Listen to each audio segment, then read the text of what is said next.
welcome back.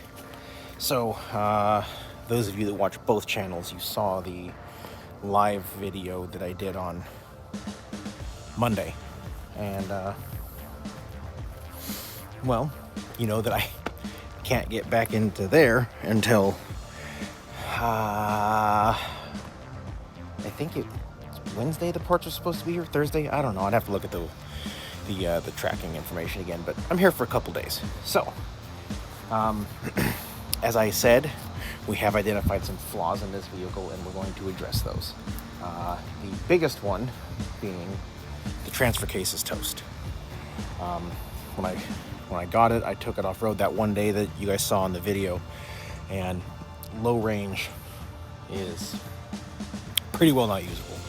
You can hear the changes hop, hop, pop, pop, pop, pop, pop, pop, pop, pop, pop. So it's hopping on the gears.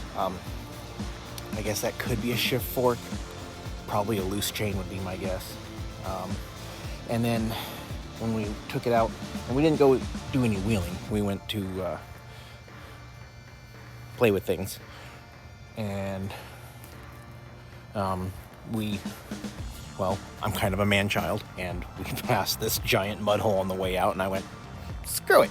And I just threw it in 4-high to run through it, and that's what did this. But now 4-high is popping. So, conveniently, my daughter has decided she loves learning mechanical stuff, and we're gonna yank the transfer case out. And I was going to rebuild it myself, but I couldn't find a rebuild kit that offers the chain and gear combo. And then I was talking to a few shops, and apparently there's differences in like shaft diameters depending on which model you have, and teeth and length and size and all this stuff.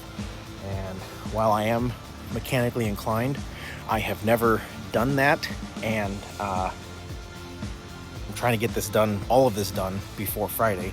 So I'm gonna go ahead and take this, assuming I can get it out today, take this transfer case to the local shop and just have them rebuild it. They said they could have it done in 2 days. It'll cost me like an extra $400. So that sucks, but having minimal experience, no experience with working on a transfer case, and having all those variables, I'm not gonna mess with that. And this is a temporary fix because I have big plans for this thing. This has the 241C transfer case, and I was originally going to do a 205 swap, and I decided I'm going something a little bit bigger, a little bit better, a little bit more crazy. And in doing so, I'm just gonna go ahead and get this 241 rebuilt, and then I can turn around and sell it and cover half to maybe 3/4 of the cost of the build that I want to go. So we're gonna do that. We're gonna get our tools ready. We're gonna get under there. Conveniently, we don't have to jack this up because it's high on the ground. It's got a lift kit, okay? And we'll catch you guys in a little bit.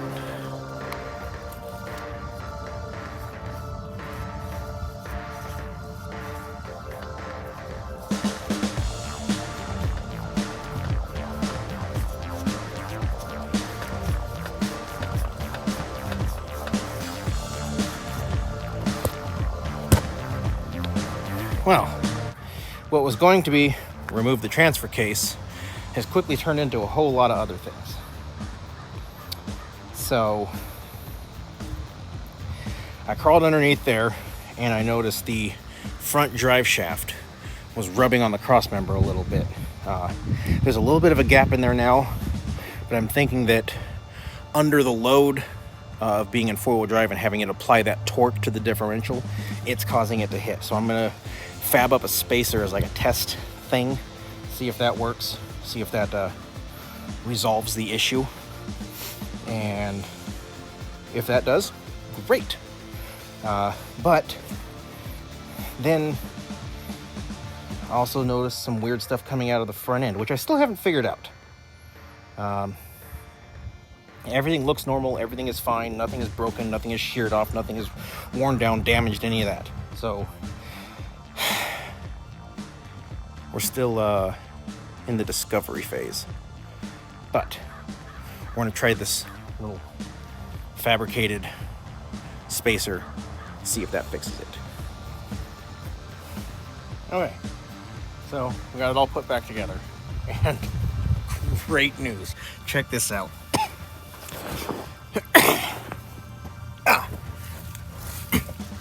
So when I crawled under here, as you saw earlier, there's this shiny spot on this, and it's all the way around.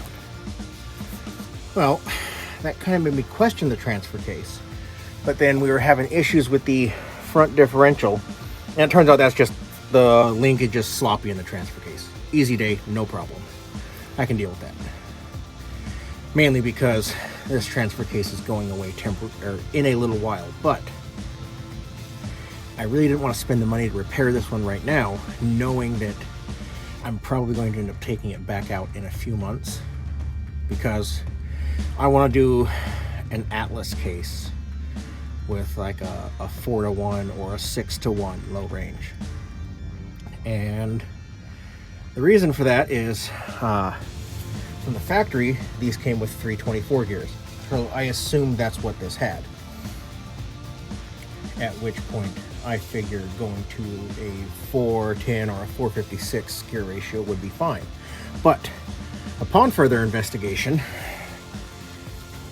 this thing has 373s, which means for as dog as this thing is on the road, and as it is in 4 high, I need to do 513s. And even then, it's not going to be great. So right now I have a 2.7-to-1 transfer case going to the Atlas 4-to-1 with the 513 gears. Should make this decent off-road, which is what I'm looking for. I'm not going out to win competitions or any of that kind of crap. I just want something that I can take the family and go have a good time with. So while I could save a little bit of money by doing the 205, 203 doubler, it's going to be a lot more work and not worth saving the couple $100. So, like I said, I think what I'm going to do is end up going with the Atlas 4-to-1 and a set of 513 gears. But I'm just thrilled that I was able to fix that. Oh yeah, I didn't even show you guys how I fixed that noise. So those of you that have dealt with this before, when you go in, especially in low range, but sometimes even in 4 high, you'll get that pop, pop, pop, pop, pop, pop, like the chains hopping on the gear, right?